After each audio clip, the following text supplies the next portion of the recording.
विद्यार्थियों, आज मैं इस वीडियो के माध्यम से आपको काल पार्ट 2 इसके बारे में जानकारी दूंगा।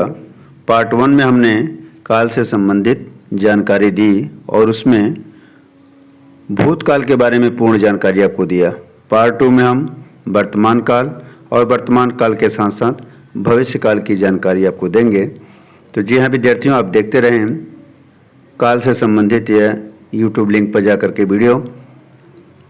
काल आपको जैसा पता होना चाहिए कि समय और इसके 3 पार्ट, वर्तमान काल, भूतकाल और भविष्य काल। तो भूतकाल की जानकारी हम पार्ट 1 में कर चुके हैं।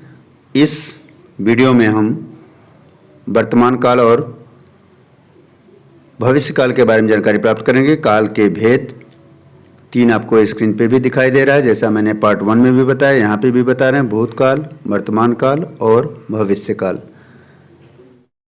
को जानकारी होनी चाहिए कि इस वीडियो के माध्यम से हम सामान्य वर्तमान काल के बारे में, पूर्ण, अपूर्ण और सामान्य वर्तमान काल के बारे में जानकारी प्राप्त करेंगे। बाकी कुछ जो दिया गया है वह भी आपको पाठ्यक्रम में होता है। वर्तमान काल अर्थात सिंपल सी बात है विद्यार्थियों कि जो कुछ भी चल रहा है वह आपका वर्तमान काल है। इसमें भी सामान्य वर्तमान काल अर्थात क्रिया के जिस रूप से समय का पता चले और क्रिया के होने का वर्तमान समय में पता चले उसे वर्तमान काल कहते हैं।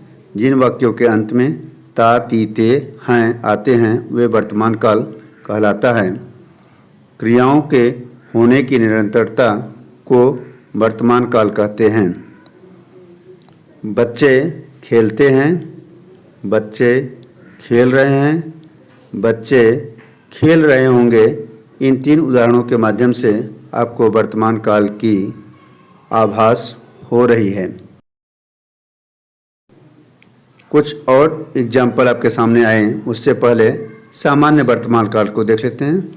वर्तमान काल की वह क्रिया जिससे उसके वर्तमान समय में सामान्य रूप से होने का पता चलता है उसे सामान्य वर्तमान काल कहते हैं। जैसे पहचान क्रिया के अंत में ता है, ती है, ते हैं आदि आते हैं।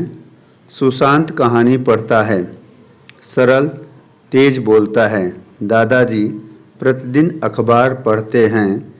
यह आपको तीनों एग्जाम्पल, तीनों उदाहरण वर्तमान काल, सामान्य वर्तमान काल से हैं। अब आगे हम देखते हैं अपूर्ण वर्तमान काल, प्रेजेंट कंटिन्यूअस टेंस। वर्तमान काल की जिस क्रिया से उसके वर्तमान काल में आरंभ होने का पता चले किंतु समाप्त होने का पता न चले उसे अपूर्ण वर्तमान काल कहते हैं।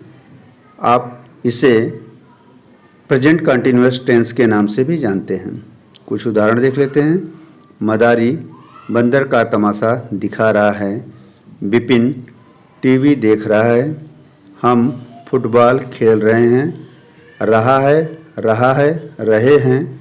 इसका मतलब है कार्य कंप्लीट नहीं हुआ है और यही अपूर्ण वर्तमान काल है। आगे देखते हैं क्रिया के जिस रूप से कार्य के अभी पूरे होने का पता चलता है उसे पूर्ण वर्तमान काल कहते हैं।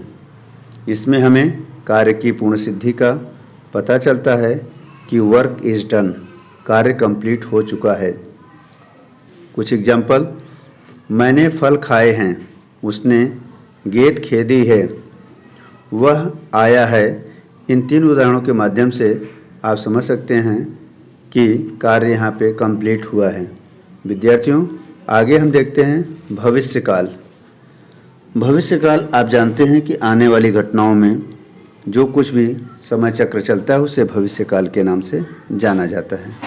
भविष्य काल फ्यूचर टेंस, क्रिया का वह रूप जिससे उसके आने वाले समय में पूरा होने का बोध होता है उसे भविष्य काल कहते हैं। कुछ उदाहरण के माध्यम से हम इसे समझने की कोशिश करते हैं। शायद आज वर्षा हो, वह आज जन्मदिन की पार्टी देगा, कल मेरे मित्र का जन्मदिन है, कल मैं किताब खरीदने दुकान जाऊंगा। तो मुख्य रूप से जाएगा, जाएगी या जाऊंगा इस तरह का गागेगी आपको मिलता है। वहाँ पे भविष्य काल होता है। Thank you for watching this video of call.